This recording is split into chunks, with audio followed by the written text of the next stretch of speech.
players gather to cast powerful spells, some of the oldest and most powerful in the history of Magic the Gathering. Cards like Ocelot Pride, Guide of Souls, and Mockingbird, and many others.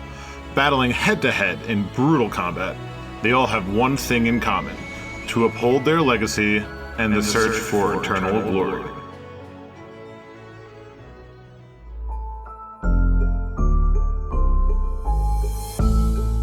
The Eternal Glory podcast is brought to you by the minds behind BoshNRoll on YouTube, ThrabenU University, and theepicstorm.com. This episode is sponsored by 3-for-1 Trading and Sparks Law Practice.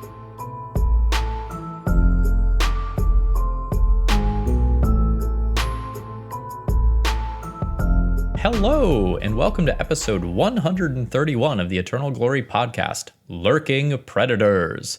We've already recorded 30 minutes of introduction and banter for the week, available in our supporter-exclusive pre-show. Check out patreon.com/eternalglory to gain access, or join as a YouTube member for the same content on YouTube instead. As always, I'm Phil Gallagher, aka ThrabenU. I am Brian Coval, aka BoshNRoll. And I am Bryant Cook of the Epic Storm. Shout out to all our new YouTube and Patreon members since the last episode. We've got J. Mary, CD Mills, Bad Splur, Bailey M, Aaron S, Eric W, Eric H, Josh F, Puddles for Life, Alan M, and Anders G. Lots of new people get to hear the pre-show, which contained a surprising amount of poops and butts this week. I'm not gonna lie. We're stifling our laughs because it's true. Anyway, this episode is brought to you by Sparks Law, a business transactional law firm owned by Eternal Magic community member Jonathan Sparks. If you're an entrepreneur, business owner, or gig worker looking to start your own company, Sparks Law can help you with partnership agreements, contract reviews, intellectual property protection, or any other business legal questions. If you want to shape your business strategy with a fellow Eternal gamer, reach out via email to jsparks, that's JSPARKS, at sparkslawpractice.com, or call 470-268-5234. And if you would like to advertise to over 10,000 plus Eternal gamers every single episode, reach out to us. We're always accepting new sponsors. Also, guys, I just want to say how we transitioned from butt doctors to law practice. Chef's kiss. That's why we're here, not legacy. Yeah, professionals across the board. Shout out to Jay Sparks. Not a butt doctor as far as I know, but probably a good lawyer. And if you want to know what butt doctors are actually called, that is covered in the pre-show. Yeah, Phil, with his degrees in Latin, sorted us out. All right. So, speaking of sorting it out, we are about a week away from some major bans in at least one format, probably all of the formats, or almost all of them. We're a week away when we're recording this. It will be like 36 hours away when you're hearing this. So it's a lot closer than a week. Let's get the proper level of hype going. You're going to be listening this on the eve of some stuff leaving the format. And we're hoping that there's some changes across multiple formats. So in Legacy, most people are hoping for Grief. In Modern, Nadu is a card that is most likely to go. And then in Pioneer, people are hoping for changes, but that format is less likely to happen compared to Modern and Legacy. But there's a lot of talk about a Malia combo in Pioneer. So it could end up being a pretty large shakeup across several formats. Yeah, we talked about this last episode, so I don't want to spend too much time on it. But yes, I see reasonable pathways to over 10 cards changing between bans and unbans across the three major non-rotating formats. And I kind of hope they just hit the button and mix it up. So what's this episode about? So we know that changes are coming.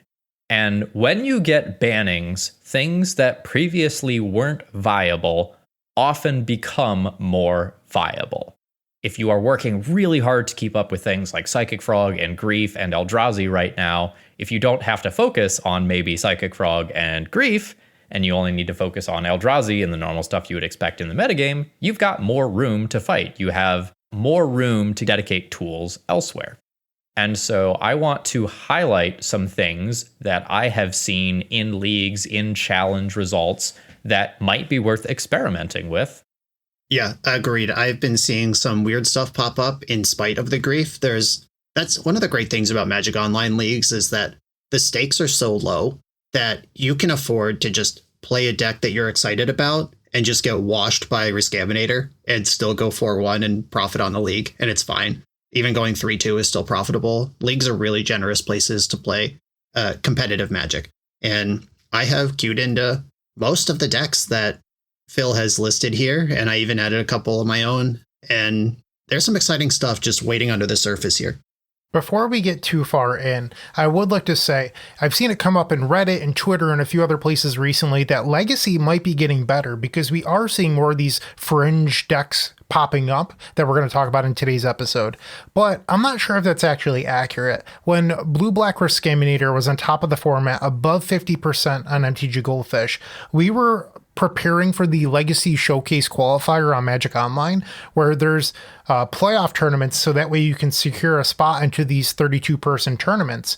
And in those events, Rescaminator was by far the most played deck, and it won almost all of them. I say almost because Maverick won a couple, but since then, that number's dwindled down. That's because we don't have anything to play for at the moment. We know that the stakes are low. That is when these decks, these fringe outliers, have their chance to shine. So I still believe that Wizards should make an update next week, but it's not because Grief and Psychic Frog are any worse. It's just that there's nothing to play for. Yeah, agreed. In addition to the nothing really to play for right now, like I just said, leagues are pretty low stakes, all things considered. And not everyone plays Magic just to win. There are the folks who want to have a good time on a Saturday. And those people might not want to get into the sweaty grind of Rescaminator mirrors, and maybe they just really like Red Prison, and that's the deck they have, and whatever. And those people, I believe Magic is better when those people can be competitive and not just, I'm not going to make top 8 because I don't own Griefs, but I'm here with my friends. Like, I want you to have fun with your friends and have a chance to win the tournament. Yeah, we care about your fun level, Phil. You should have the right to play Red Prison. We care about you. I'm going to quote you on that later. Just clip that one for me. Anyway, so one of the biggest things that I personally have my eye on is the energy shell. We are seeing energy absolutely taking over Modern, with decks like the Boros aggro deck being very popular, with energy in Jeskai control also allowing Wrath of the Skies to do a lot of really cool stuff. And so I want to spend a lot of the next week playing around with Ocelot Pride and Guide of Souls in various shells. And I've seen about 3 different energy builds in, 4 in Legacy. So let's start with the Boros energy deck. That is going to be a rough port of what you are seeing in Modern. Maybe not Flage so much, but the low to the ground energy stuff, such as Amped Raptor, are going to be a major part of this. And this deck is good in Modern, by the way. Before we talk about it in Legacy, this is a top deck despite the existence of Nadu. It is a top deck despite the existence of Necro Dominance. I know Young Dingo, who is a primarily Modern content creator, won the NRG team event and came in second place in the NRG 5K RCQ this past weekend, both with just ran back the same Boros Energy 75. This deck is very real, and it's real to the point of, we've been talking for weeks now about the layers of bans of, like, obviously Nadu's got to go, obviously Grief's got to go, but what does that then bring to the surface? And the way that we're talking about Grief might free up Psychic Frog, which might make Eldrazi too good, yada yada. Modern is like, banning Nadu might make energy too good. And 3 cards in the Boros Energy shell have already been nerfed on Arena, where they can errata cards live. Like, this shell is very good and maybe actually broken in Modern. So when we're talking about Boros Energy in Modern, a lot of the lists are actually Mardu, and it's because of Guide of Souls. If you're unfamiliar with Guide of Souls, it's a 1-mana 1/2 human cleric. Whenever another creature enters the battlefield under your control, you gain 1 life and an energy. Whenever you attack, you may pay 3 energy. So it's not when Guide of Souls attacks, it's just whenever you attack, you can pay 3 energy, get 2 +1/+1 counters, and a flying counter on target attacking creature. It becomes an angel in addition to other card types. Brian mentioned that errata on Arena. It became 4 energy in order to make this card more balanced. That is obviously not something we have in paper, but the reason I mentioned it's Mardu is that Orcish Bowmasters, a card that a lot of people hate in Legacy because it's so good, slots right into that energy shell, because with Amped Raptor, you can sort of pseudo cascade into the Orcish Bowmasters after your turn 1 Guide of Souls, and all of a sudden on turn 2, you're leveling up your Guide of Souls and attacking with a 3/4 flyer on turn 1. And then on top of that, like if you needed more copies of Orcish Bowmasters, Marionette Apprentice is a card people are playing because it's just a worse version of Orcish Bowmasters in a same role. So you just want more of that effect. And Guide of Souls, in my opinion, is the real heart and soul of this deck, not Amped Raptor. Oh yeah, Guide of Souls is the enabler, and all these token generators that Brian was just describing have made Goblin Bombardment actually a tournament competitive card in Modern right now, which I'm a big fan of. Love that card. Oh man, that brings me back. I remember when Sam Black, I don't remember if it was a top 8 or a win or what. Oh, he made top 8. But there was this awesome run with Zombardment. And I saw that on coverage and I'm like, I'm building this right now. Like I'm dropping everything to Goblin Bombardment, my grave crawlers. Like, loved that deck. Yeah, as we all know, Tempest is the best set in Magic's history. That is when I started playing, so therefore a lot of good things happened in Tempest, including the original printing of Goblin Bombardment, which I learned recently when it was in play in a game of Modern, that it was also recently in a Horizon set. I think it was in 2, maybe, MH2. But yeah, that card rules. And since we're off on a tangent anyway, the event that Sam Black top-8'd was Bombardment. That was when he was testing all the time with Gaudenus Vidugiris, who was a pro of the era as well. And Gaudenus was like, Sam, give me your list. And Sam was like, no, I can't give this to anyone. It is too crazy. I don't feel right giving it to anyone. So Gaudenus was like, yeah, whatever, I'll just play something else. And then they both top-8'd. So good little story in history there. So, Phil, I guess I have a question about Boros energy or Mardu energy in Legacy. If we're on the topic of Zombardment, at least in Modern, and I haven't seen the Legacy list, so forgive me if I'm off base here, but in Modern, they have a Ajani Nikatl Faraya that works incredibly well with the Zombardment because it will immediately transform your Ajani, and then you can just minus the Ajani and shoot something. So is that a play pattern that exists in Legacy? So you're not seeing the sacrifice element from the Boros versions, but yes, that card is still there in some of the builds. There's a little bit of variety. One of the ones I recently recorded with had one of the cards from Bloomborough Commander that slipped under my radar, Agate Instigator. This is 1 and a red for a 1/3 lizard rogue. Whenever another creature you control enters, this creature deals 1 damage to each opponent. And it also has Offspring. So if you can pay an additional 1 and a red as you cast it, when that creature enters, you get a second copy of it. So this is kind of how you are getting the direct damage. And if you do something that produces a large number of tokens afterwards, say a Jacked Rabbit or a Wildfire Awakener, they both make tokens. You can read them later. That's what they do. You can put a lot of damage onto the board very quickly. So, Phil, I have a question about the Offspring mechanic. Do you have to keep the creature and the token separated?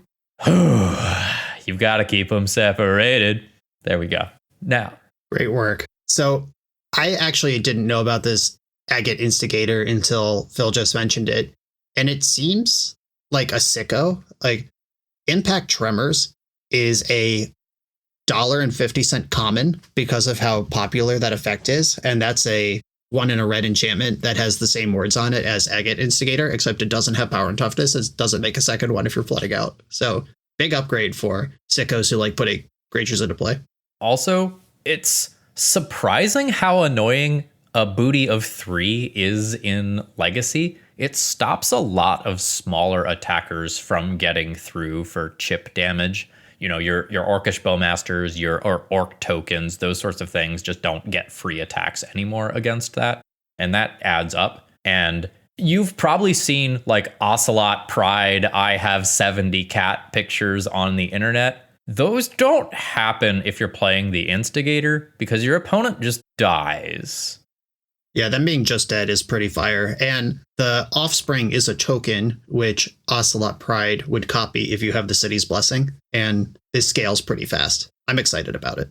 So my big problem with these Boros energy decks as they are currently constructed is that the game plan versus combo is race it. Bryant, how scared are you of being raced by a Boros aggro deck in Legacy? Well, I'm not afraid of it racing me in Modern, if that says anything. Like, as the Ruby Storm deck, I feel like I am the control deck, and I'm like, I will go off when I'm ready, thank you. But in Modern, at least the Mardu energy deck started with main deck Thoughtseize, and that is slowly shipped away as the Nadu deck and then the Mardu Mirror have become more popular. Like, at first, Thoughtseize was a 4 of in the main deck, and then it slowly went away, and then the number of Orcish Bowmaster, like Warren Instigator cards increased. So if you're worried about combo, you could play main deck Thoughtseize and then do the Modern thing of play more sideboard hate. Like in Legacy, you can obviously play Mindbreak Trap, but in Modern, they're playing Damping Sphere and Drannith Magistrate and stuff like that. So I would look for more creature elements that help with your energy narrative, like Phil. I'm going to regret saying this, but you could even play Thalia in the sideboard if you wanted, stuff like that. So there is another build that does much better versus combo. There is an Orzhov energy build floating around. Punishing MTGO top 8 at a challenge last weekend with it. And it picks up an infinite combo that can kill on turn 3. It's Warren Soul Trader, Marionette Apprentice, and Gravecrawler. Long story short, Marionette Apprentice is a Blood Artist effect that drains your opponent when a creature or artifact leaves the battlefield and goes to your graveyard. Warren Soul Trader lets you sacrifice a creature to make 1 treasure, and you can play Gravecrawler from the graveyard since it's a zombie. So if you control Warren Soul Trader, Marionette Apprentice, and Gravecrawler, you can infinite combo kill your opponent as long as your life total isn't too low, as Warren Soul Trader requires a payment of 1 life to activate its ability. Phil, I told you about this combo a couple weeks ago on the podcast. However, there's a zombie that is whenever it's effectively, it takes place in the Marionette Apprentice, except it's a black-white zombie, and then you gain a life and the opponent loses a life, so your life total just needs to be at least 2 in order to win the game. Yeah, Marionette Apprentice isn't a drain, it's just a life loss, but it does trigger off creature and artifact, so they lose 2 life per loop from the treasure and the Gravecrawler, so you need more than half of their life total when you start. But yeah, there are a bunch of other things like Blood Artist and Zulaport Cutthroat and the zombie Brian just mentioned. Shout out to Amonkhet Limited, which is the last time I played that card. It was good there too. There are plenty of aristocrats that actually do drain life, so you can go full infinite if you need to. Guide of Souls is also just naturally in the deck, and that often solves the life total problem on its own, as does a couple of pokes from an Ocelot Pride. For sure. So I like this deck much better versus combo because it threatens a turn 3 combo kill in addition to the aggro kills it's capable of. And a turn 3 Goldfish is perfectly fine and normal for a combo deck in Legacy. And then in the post-sideboard games, you're picking up like a playset of Deafening Silences, a couple of Thoughtseize, Mindbreak Trap, Fairy Macabres. Like most of the sideboard is dedicated towards combo, hoping that you outfare most fair decks in the game 1 scenarios. So this just came to me, and I'm sorry if I'm going to rain on the energy parade here a little bit, Phil. So hypothetically, let's think big picture. And Grief goes, but let's say hypothetically Psychic Frog also leaves. Because I think Psychic Frog is the card that sort of replaced Orcish Bowmasters in the Legacy metagame. Like, Bowmasters sees way less play than it used to. If Orcish Bowmasters comes back, I wonder how good energy actually is. Only because this deck is a deck that loves Ocelot Pride, and I can't help but feel like if Bowmasters makes a return, some of these smaller creatures that are getting by right now because Bowmasters isn't seeing a lot of play become embarrassing again. Do you have any opinions on that? Yeah, I played against Bowmasters today while recording the Orzhov energy deck. It's a little bit annoying. You have some bodies that you would play early that naturally avoid it, or that you don't care about dying. You know, you don't care if you lose a Gravecrawler to an Orcish Bowmasters, and Guide of Souls is a 1/2 base. But yes, Bowmasters would make turn 1 Ocelot Pride much, much worse. Now, as this deck goes long, it has kind of 2 endgame engines. Chthonian Nightmare is your energy-based recurring nightmare that can allow you to fish your combo pieces back out of the graveyard. I found that I would often have a Chthonian Nightmare, but not a creature in my graveyard to actually kind of get things going, so that was awkward. And it also has Knight Errant of Eos. I think that one is probably rare enough that I should read that one. For our viewership who clearly has never played Standard or Pioneer, where this card is a unit. Yeah. So this is 4 colorless and a white for a 4/4 Convoke creature. When it enters, look at the top 6 cards of your library. You may reveal up to 2 creature cards with mana value X or less from among them, where X is the number of creatures that convoked this card. Put the revealed cards into your hand and shuffle. So if you do something like turn 1 Ocelot Pride, make a kitty the next turn, play a Bowmasters, all of a sudden you can play Knight Errant for maybe free or for 1 mana, and then get 2 cards to your hand. And if you can do that sort of thing a couple of times, you can make it so that your opponent's 1-for-1 removal with Swords to Plowshares, Fatal Push, or whatever isn't actually that big of a deal. Yeah, that thing is a monster reload. It was the backbone of the Boros Convoke deck in Standard, which ported to Pioneer. I would watch out for that thing. It's a solid animal in its own right. It comes down quick, and it's card advantage. Can I talk about a different energy shell, or are you still doing this? Yeah, let me say one last thing, and then I'll let you go. Okay, get it. One of the things that I am finding with these energy decks, though, is that there's this incredible delta between their good hands and their bad hands. When you go turn 1, Guide of Souls, turn 2, Ocelot Pride, second Ocelot Pride, like, holy shit, you are popping off. But then there are other times where you're going to look at a hand and it's like, oh, here's a Gravecrawler, here's an Orcish Bowmasters, here is a 3-mana 3/3 that I don't have, an infinite combo with right now. You have a lot of clunkers, and the deck is land light at about 20 lands. So you're going to mulligan a lot while playing this deck. The upside is that you will roll people on your better hands, especially if they have to spend turns cantripping for removal. But it is a little bit of a clunker sometimes. The idea of a deck where your nut draw feels unbeatable, but sometimes it's clunky, that's just every Ancient Tomb deck. So if you're interested in these Boros or white base energy shells, probably want to ask what they're doing better than an Ancient Tomb deck that is fully established, like Eldrazi is just a tier 1 deck. And if you're willing to introduce that variance in a non-blue deck where sequencing and mulligans are going to be a big part of your game, that's a question you have to answer for yourself. But I'm going to talk about a different energy shell, one that is thoughtful and demure, unlike these Boros shells that Phil has been talking about. And I'm talking about Jeskai control. Blue-white X Miracles is back, baby. Wrath of the Skies, one of the finest cards. Bryant is holding up 2 Japanese foil copies that happen to be on the desk in front of him right now. Even the combo sickos know about this one. Wrath of the Skies is, I think, the best sweeper that's been printed in years.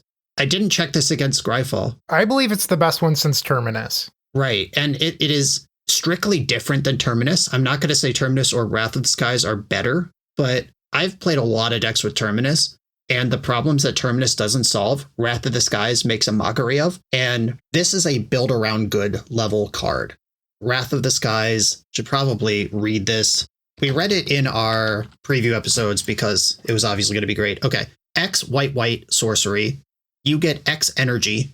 Then you may pay any amount of energy, destroy each artifact, creature, and enchantment with mana value less than or equal to the amount of energy paid this way. Some things that I want to talk about this card. It doesn't say non-land, which means Urza Saga artifact lands. Those are artifacts and enchantments. They're gone. See ya never. The X in the cost of this card has nothing to do with how many things are destroyed by the card. The X is just how much energy you add to your energy pool. And then separately on resolution, you pay an amount of energy up to your choosing from your existing energy pool, which means if you're playing cards like Tune the Narrative, which is 1 blue instant, draw 1 card, get 2 energy, you just have some energy kicking around, which means you can do something like Tune the Narrative on the end of your opponent's turn 1. Like you're on the draw, they play out some stuff. Imagine you're against Cradle Control or something, and they go like Hierarch, White of the Reliquary, and maybe there's a Dryad Arbor kicking around somewhere. And you Tune the Narrative in the end step, and then you go White, Wrath of the Skies, X equals 0, but I have 2 energy to spend.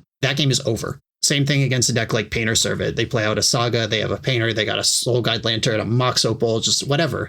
All these decks, you just kind of jump 2 turns ahead on development if you're willing to put some energy enablers into the deck. This card is just insanely good, and putting a minor energy support in terms of cards like Tune the Narrative to make Wrath of the Skies insane every time you draw it is a real plan, and I've seen a big return of Mystic Sanctuary Terminus style gaming in both Jeskai and pure blue-white formats lately.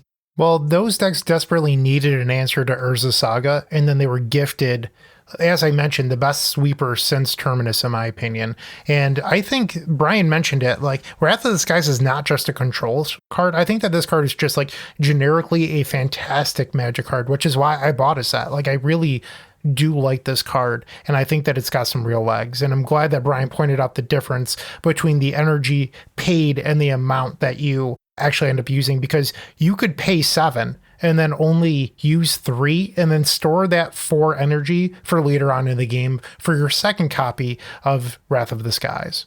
Right. And that assumes that the only card that uses energy in your deck is Wrath of the Skies, which if it's not, like if you just have some other thing that wants you to spend energy, like if you're using Galvanic Discharge, is that the name of the energy lightning bolt? Like if you have those in your deck and you like Galvanic Discharge is 1 red, you get 3 energy, then pay any amount of energy, deal that much damage to a creature, or I think Planeswalker. So on the base, it's, deal 3 to a creature or Planeswalker. But if that thing's only an X1, that's 2 energy in the bank. If you play a Wrath of the Skies on turn 5, but you only need to Wrath 2s, you could put 3 energy in, which adds to the 2 energy from your Galvanic Discharge. Now you have extra energy in the bank, and this energy just floats and floats throughout the game. And your cards can lay up your other cards, and that's a huge part of these decks. And the more energy you build into it, the more they're going to play off each other. But also, many of these energy cards are not what I would describe as individually legacy power level things. So where you're dumping your energy versus just accepting that Wrath of the Skies is awesome and I'm going to end the game with some energy in my pool is a deck building decision to make. Okay, so other than Wrath of the Skies, where is the card advantage in these Jeskai decks coming from? Because when I think control in Legacy right now, like I'm thinking up the beanstalk for card advantage. I'm thinking of Psychic Frogs to get a card every turn. What is the Jeskai deck doing? It has things like Fourth Aerolingus, and I've seen Entreat the Angels even making a return. We've got Jace the Mind Sculptor and Snapcaster Mage back on the menu. Remember those guys? There's also another spicy printing from Modern Horizons 3, Brian. Are you talking about Brain Surge? Brain Surge, yeah. Oh, my brain just surged. Yeah, up to 4 copies of Brain Surge I've seen in some of these builds. That's a 3 mana draw 4, put 2 back. Just, we like Brainstorm, right? If the game's going to go long, this card's way better than Brainstorm once it's on the stack.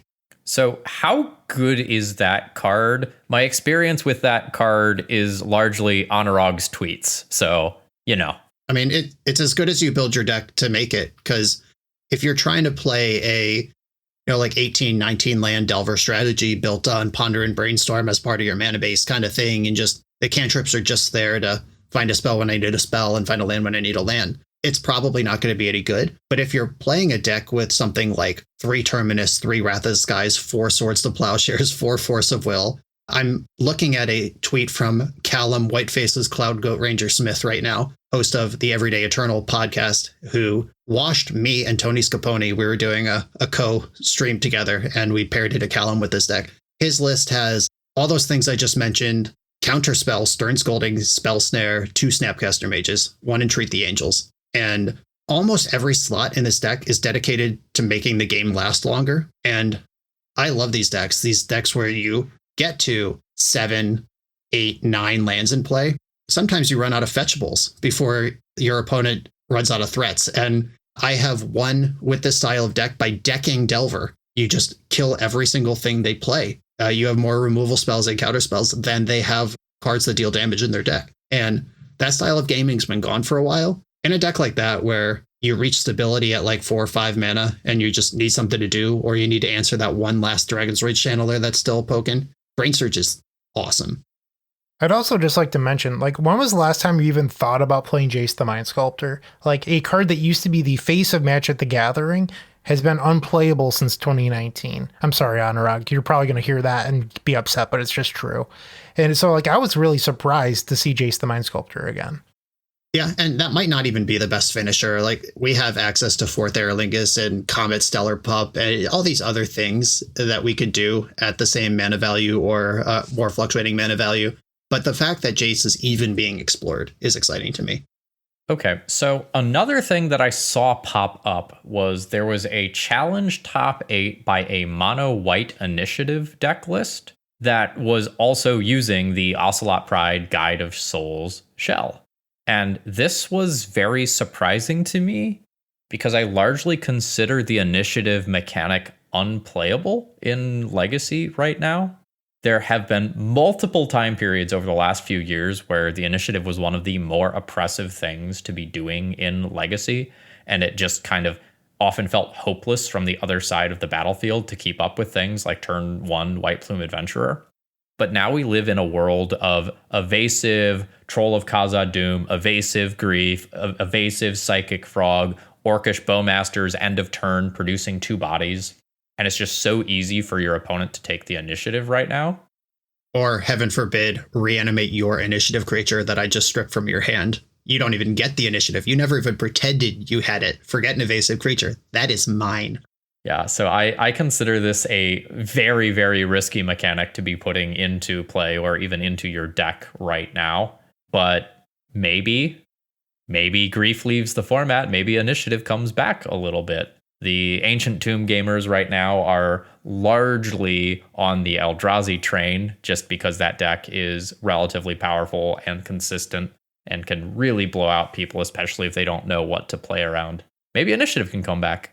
I will say I did a video on my channel versus Andreas Peterson, Eco Baronin, where we banned Grief and we built decks that we thought might be good in the post-Grief metagame. And he brought Mono Red Stompy as one of his decks, and I brought Red White Initiative as one of mine. And he washed me, just smeared me across the earth, just rabble mastering and broadside bombardiersing into my initiative I was trying to introduce and protect. And not every matchup is going to be heads up Ancient Tomb variant versus Ancient Tomb variant, but I don't think I'd want to be initiative versus Mono Red or versus Eldrazi right now.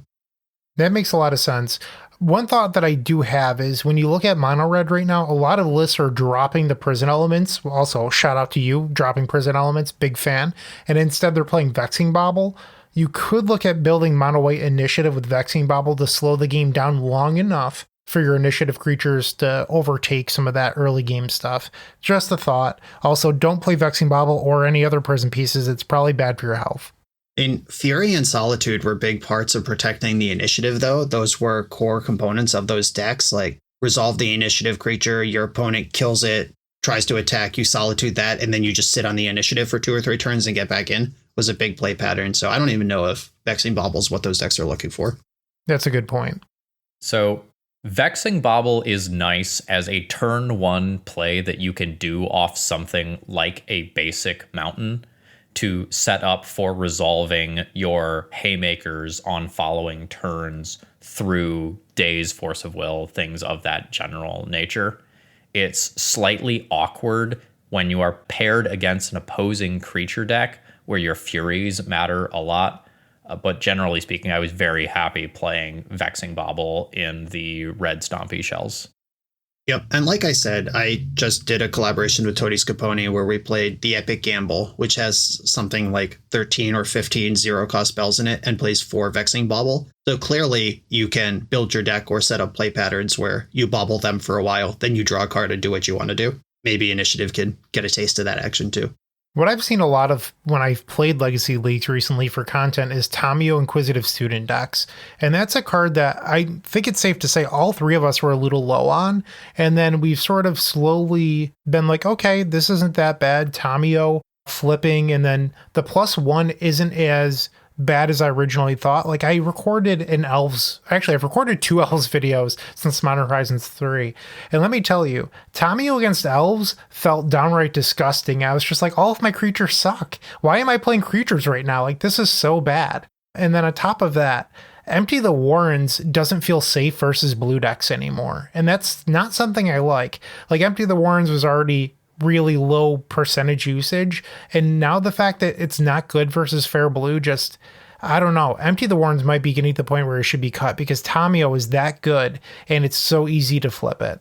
Yeah, clearly we forgot our fundamental draft pick order of Shards of Alara block when we reviewed Tamiyo, because Cumberstone was a card you were pretty happy to have in most decks, and Tamiyo just does that for way cheaper while doing other stuff. And it's not like Cumberstone never broke into Eternal or even constructed play. But I mean, if you're counting on, like Phil just talked for 25 minutes about Orcish Bowmaster and cat tokens and all these little shitters, and now you need Guide of Souls to make one of those creatures able to push 2 damage, even if you have 35 creatures in play. Like that's actually a huge deal. My experience playing against Tamiyo is that card is either hot garbage or 1 mana win the game. Like there are times when that Tamiyo flips and it's just like, oh, I don't have anything in my graveyard to get back. I'm plussing for a few turns. I have a Tarmogoyf-sized threat threatening this Tamiyo. That doesn't matter. And as long as you keep the Tamiyo off the ultimate, it kind of does nothing other than gain some life. That's not that big of a deal. But when you are playing with a bunch of like X1 or X2 creatures, especially if your opponent has a creature in play with some amount of power and toughness, like, I don't know, a Psychic Frog to pick a random Legacy legal creature, combat math gets really fucked very quickly. And if your opponent ultimates that Tamiyo, unless you have something like an Orcish Bowmasters in play, like they're probably winning. Yeah, and I've played against dedicated decks that had like turn 1 Tamiyo, and they just put a wall of Baleful Strixes and Icefang Coatls between me and their Tamiyo. And it was just like, I can't do a damn thing. I would need Planeswalker specific removal here. Like I need Sheoldred's Edict, or I just lose right now because I am not getting through this wall of Death Touch dummies that have also drawn cards every turn while my creatures are also smaller. And, draw 20 is pretty good in Legacy, I've heard. So, Brian, I'd like to mention, you just mentioned Icefang Coatl and Baleful Strix.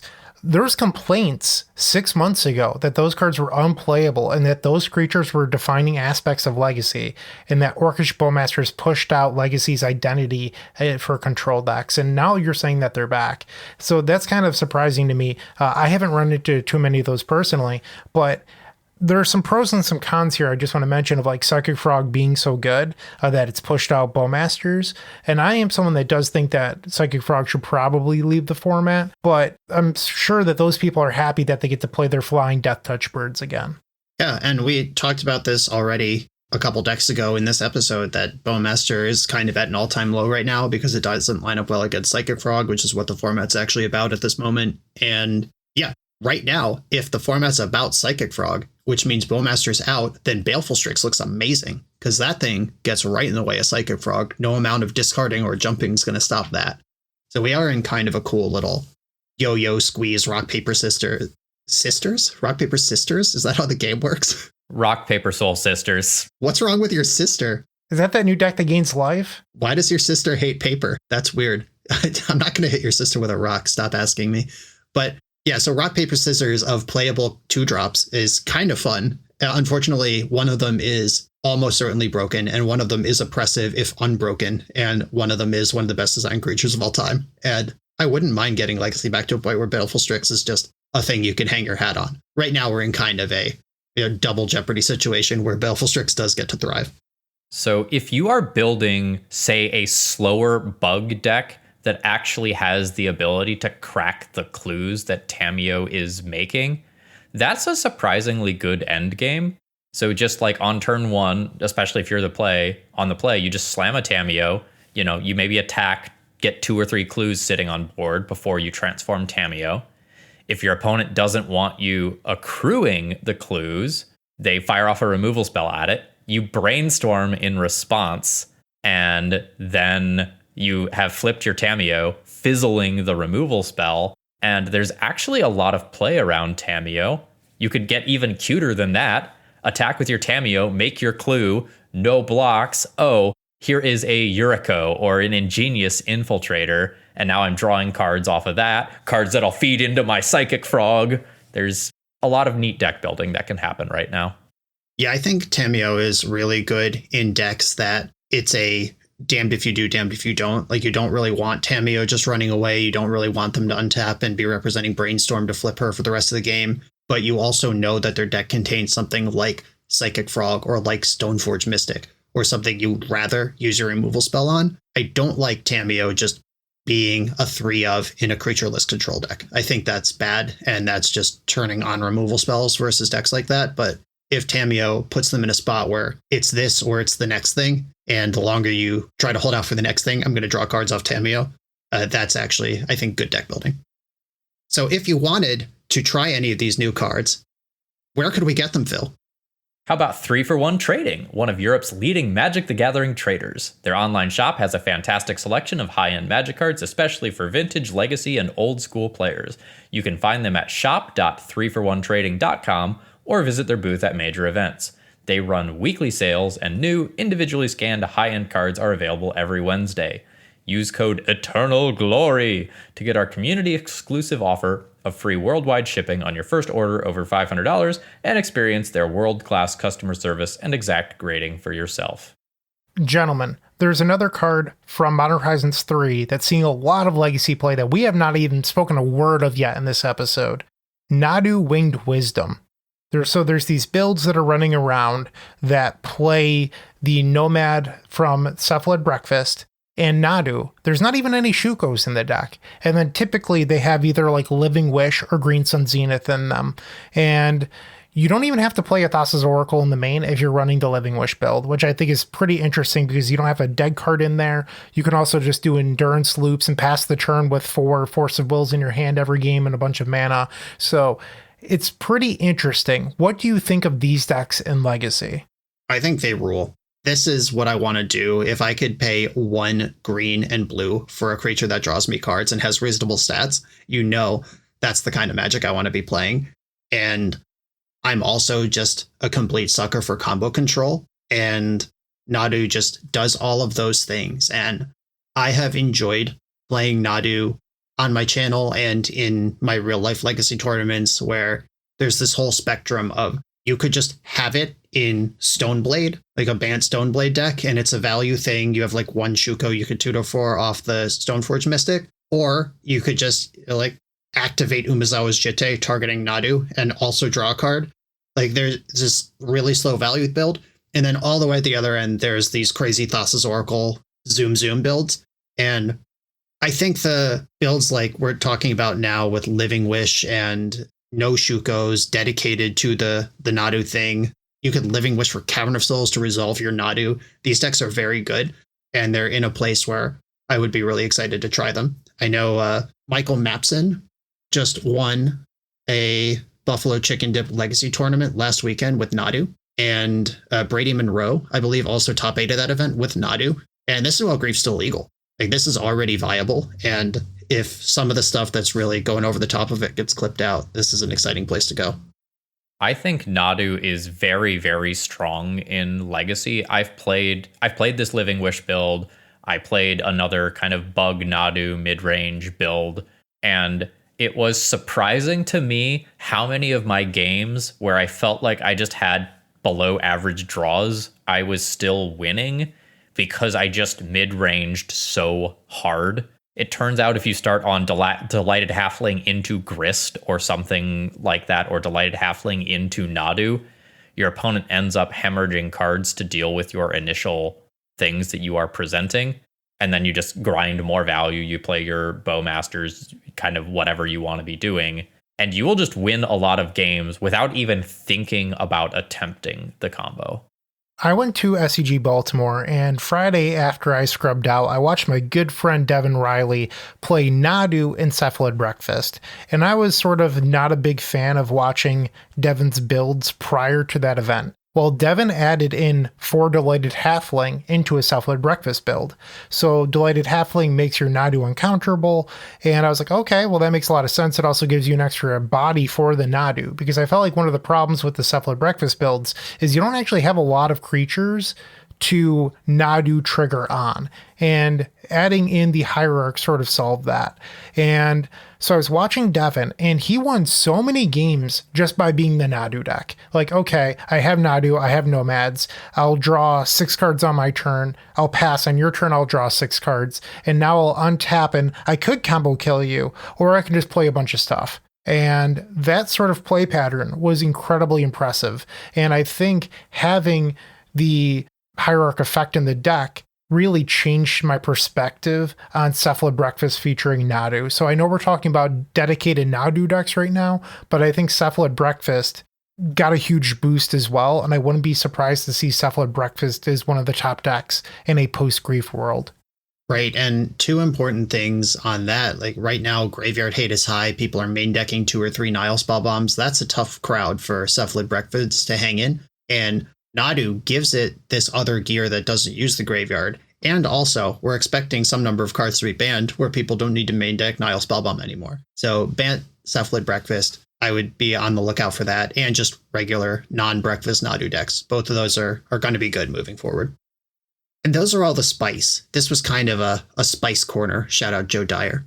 There's also non-spice decks that, and we're basically at the end of the episode. We don't need to spend a lot of time on these, but these are decks that are just waiting in the weeds. They're already good. They're already competing with Grief. And if Grief is gone, these decks are just going to get better. And first up, the Dimir X Frog decks. This is Grixis Delver, the Dimir Goyf Tempo deck with Nether Goyf. And even my beloved Saltai Beanstalk could pick up Psychic Frog. I know both Pokemoki and Maxtortion have been exploring that. It was one of the decks I played in my playoff versus Andreas. There are a bunch of people circling back to the old favorites now that we think they might be viable again. I have been very impressed on the other side of the table watching these tempo decks in action.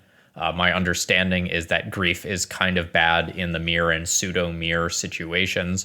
So just having a higher density of real threats that don't actually require setup keeps you relatively aggressive.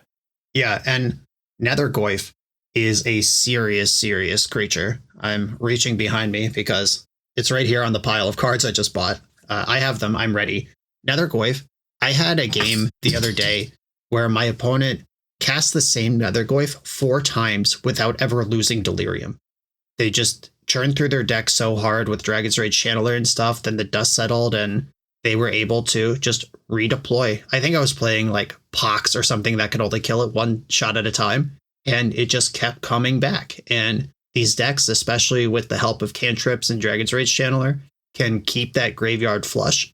And Nether Goyf being in play as a 1-mana 4/5 and then escaping, and it's still a freaking 4/5 after you kill it, is a serious grindy thing. We talk about card advantage in Delver Shells.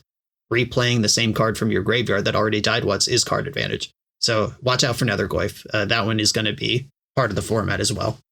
Notably, it is much better in a blue cantrip shell than it is in any sort of mono black aggro shell. You just don't fuel your graveyard quickly enough and with enough different types in a mono black shell for that creature to be particularly strong. And it's not in our notes, but we did mention powerful black creatures. Have you guys played with Emperor of Bones? I'm a big fan. It is on my to-do list. I'm going to read that one for the cast. So this is 1 colorless and a black for a 2/2 Skeleton Noble. At the beginning of combat on your turn, exile up to 1 target card from a graveyard. And for a colorless and a black, it has Adapt 2, which is going to give it 2 +1/+1 counters. Whenever one or more +1/+1 counters are put on Emperor of Bones, put a creature card exiled with Emperor of the Bones onto the battlefield under your control with a finality counter on it. It gains haste, sacrifice it at the beginning of the next end step. Okay, so let's break this thing down. 2 mana 2/2, Grizzly Bear. Already perfect stats. Passively Graveyard Hate. So you just move to combat, exile a Life from the Loam, exile a Grindstone before Welder can bring it back. Just, it exiles anything. But then you can also exile creatures. And built into the card, 2 mana, this is now a 4/4, and it Shallow Graves, one of the things that you've previously exiled from it. So you can play this in just kind of value decks where you're controlling your opponent's graveyard. Maybe you eat that Mishra's Bauble, they lose Delirium. We were just talking about Nethergoyf. That's big. Or you could Entomb Grizzlebrand, eat it out of your own graveyard, and in the very same combat, adapt your thing in with Grizzlebrand. Now you're Tin Finning. Like, that's a gear of this card. And another important thing is the final ability doesn't read when you adapt this, put a creature into play. It's when one or more +1 counters is placed on it. You can't adapt a creature that has already adapted, but if you are playing something like Bristly Bill, land drop, Shallow Grave, fetch, Shallow Grave again. Like, if you have ways to actually generate +1 counters in other fashions, you can just spam these homies out. And this thing is just a 4/4.